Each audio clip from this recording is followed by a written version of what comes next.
ways that you can liven up a traditional holiday crowd. Sometimes it's just a matter of giving some creative beverage options for your guests. Today we are here to have some advice on unique ways to help your party guests mix and mingle with mixologist Haley Jensen. So Haley, what are some tips you have to help a party host with the challenge of having guests mix and mingle? Yeah, sometimes holiday parties, they're a little unique because it's a mixed crowd of people who don't necessarily know each other. Sometimes it's your coworkers or neighbors all mingling together. So my first tip is bring them over to the bar. Everyone's going to be a little happier over there. That's a pretty easy tip. How Uh-huh. does having some alternative drink choices help partygoers get some mingling going on? Well, I think a new trend that you're seeing a lot of people do when they're hosting is to create like a signature cocktail. So, as I said, bring the guests over to the bar and introduce them to your favorite drink.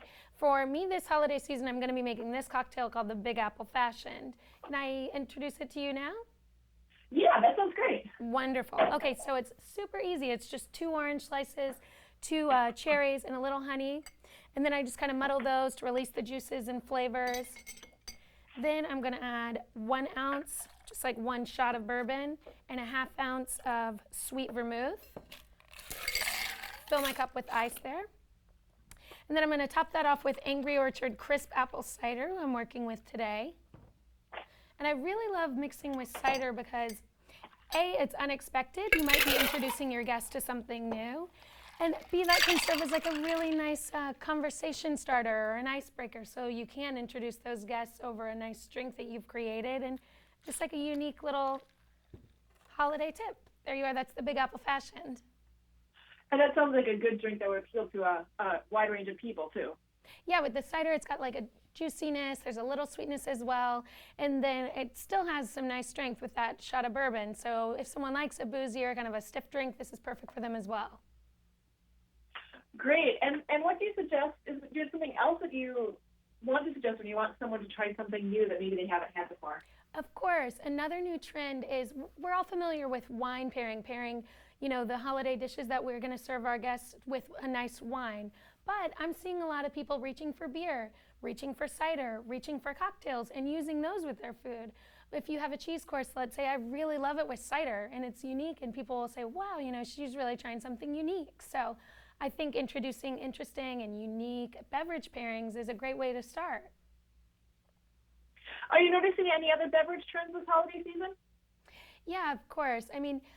People, when it comes to the holidays, it's all about food, feasting, and fun. They want to be adventurous. They want to be bold. So I say get a little crazy, like maybe put a riff on what you're serving in terms of food and beverage. Like I start with classic cocktails a lot and then introduce new ingredients that people are familiar with, but they're feeling a little bold. It's getting onto the new year and people are excited about trying new things. So I use cider instead of like a simple syrup or even a club soda sometimes because it does still have that effervescence. In a drink like a mojito, I'll incorporate that as an unexpected change, and people really seem to enjoy it. I wouldn't have thought of cider being a part of mojito. Are there other unusual drinks that it could be tried in that people might know, but it would give a new twist on? Of course, yeah. This one that I created is kind of a riff on an old fashioned. I have a couple other cocktails over here. This one is it's a rosy cooler. It's got strawberries, basil, vanilla vodka, and it goes really well with cider as well. So I like to mix it into a lot of drinks, actually. It's really versatile. And you said about cider. I'm sorry, I was just going to say it's also gluten-free, which a lot of people are, more concerned with these days. That definitely is the case. Well, thank you very much for your time, Haley.